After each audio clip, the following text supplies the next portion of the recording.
At the beginning of July, or technically the last couple of days of June, I started a new job, which sort of got in the way of recording and blogging and the like.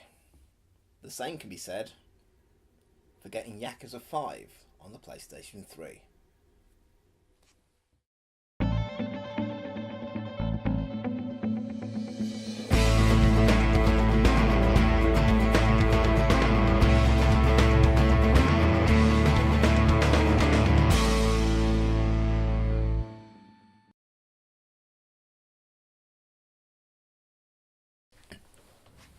As you've possibly seen from my infrequent streaming, I got into Yakuza 4 in a big way last year. So when the price went down a little just before I was due to start a new job, I knew it was time to finish up Yakuza 4 and knuckle down with 5. Now the game's not without a few flaws, but to be honest, I loved it. It felt like a natural progression in story from Yakuza 4. We left off with series' main protagonist, Kiryu Kazuma, being the ultimate Chojo clan badass, but still not returning to lead the clan, leaving it instead to Dojima Daigo. Akiyama Shun, one of the new protagonists, went back to rebuild his Sky Finance fortunes after the game wiped a chunk of them out. Other new protagonist, Saejima Tiger, although cleared of mass murder and having his sentence reduced, still has some prison time to complete. And Kiryu's ward, Sawamura Haruka, is starting to grow up and become more than just the series' go-to damsel in distress. Police officer Tanimura Masayoshi's story was pretty much wrapped up in that game, so it doesn't appear in Yakuza 5, but the others do. And at the start of each chapter, we're quickly brought up to speed, at least partially, about what they've each been up to. The gaps being filled in as they interact with the rest of the cast, and with each other. Haruka's joined the pop idol business and is training hard in Osaka. Akiyama is also in Osaka, trying to open a new branch of Sky Finance. Kiryu's gone to ground so that people can't find out about Haruka's link to him and his Yakuza past, and is working as a taxi driver in Fukuoka. Saejima is being well behaved in prison and aiming towards parole in Sapporo. And new protagonist Shinada Tatsuo, a disgraced former baseball player, is working as a reviewer for an adult entertainment magazine. When the plot nears each of them, they all find themselves dragged in, and this is where I really enjoy the writing of the game. The writers seem aware of how interconnected and coincidental things can appear in the Yakuza universe, and they really do a good job of making the links seem plausible. Nearly every time I thought I found a plot hole or a stretched coincidence, there was good logic behind it.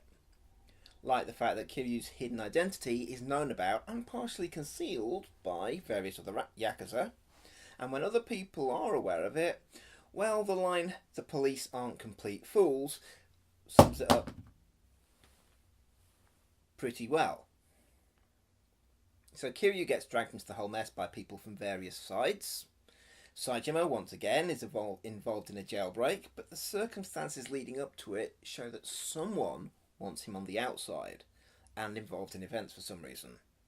Shinada's involvement seems like a coincidence until you stop looking at it as a playable character getting swept up into the mess, and instead see it as someone whose past is already tangentially involved, gets swept up purposefully by other people into the mess, and that's why he's a playable character.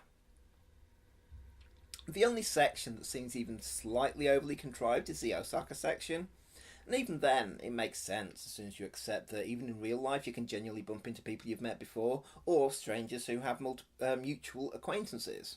Seriously, there are parts of my own real life backstory that look like lazy writing and stretched coincidences. The owner of Haruka's agency, Miss Park, borrowed money from Akiyama. And when you think of the whole premise of Sky Finance from the last game, you realise that there are very few, if any, other places people could go to borrow ridiculous seeming amounts of money with no strings attached. And Akiyama setting up a new branch in a town where he already has a major customer actually makes a certain amount of sense. And when Miss Park ends up a part of events, Haruka and Akiyama getting involved makes a fair bit of sense. And Haruka teaming up with a well-intentioned badass she already knows definitely makes sense, especially given how the story turns out. And when everything ties together near the end of the game, you realise that the bulk of what seems like coincidence is actually intentional string pulling behind the scenes. That smaller coincidences are just that, coincidences, and actually remarked upon by the characters, like you do when faced with things like that. Like when you realise that a friend's brother-in-law went to the same uni as you, leaving just before you joined, and you half of the same lecturers, that another friend's brother joined the same uni just after you left, once again studying in the same department. Like I said, that sort of level of coincidence is pretty commonplace for me. So when you mix in plausible coincidence like that with fake coincidence that are actually being orchestrated by some mastermind, you get this gloriously interwoven plot that doesn't actually fall apart the moment you start staring at the connections. And Haruka's section really does come as a bit of a welcome break in the gameplay. She has the same adventuring mode as the others, but instead of random street fights, she has dance battles with local street dancers. And instead of boss fights, she has TV dance-offs with rival idols. So instead of having Haruka becomes an idol as a part of the background plot, you finally get to have her as a playable character and see things from her perspective. Oh, and she really gets to graduate from being just a damsel in distress. At 16 years old, she's been kidnapped, threatened, and otherwise involved in Yakuza-based struggles since she was 9. She's kind of developed a backbone over the years.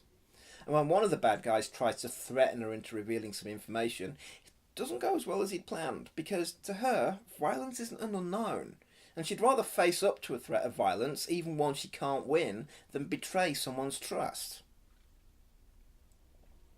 The graphics and battle engine have been refined from the previous iteration.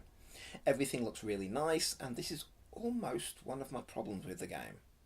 The towns you walk through look more real, more lived in than they did in Yakuza 4, even though it's still a PS3 game. But this more immersive looking environment still has the same arbitrary invisible walls that seem more noticeable when the world looks like one you could just wander freely through, so that can get quite annoying. But all in all, I really enjoyed it.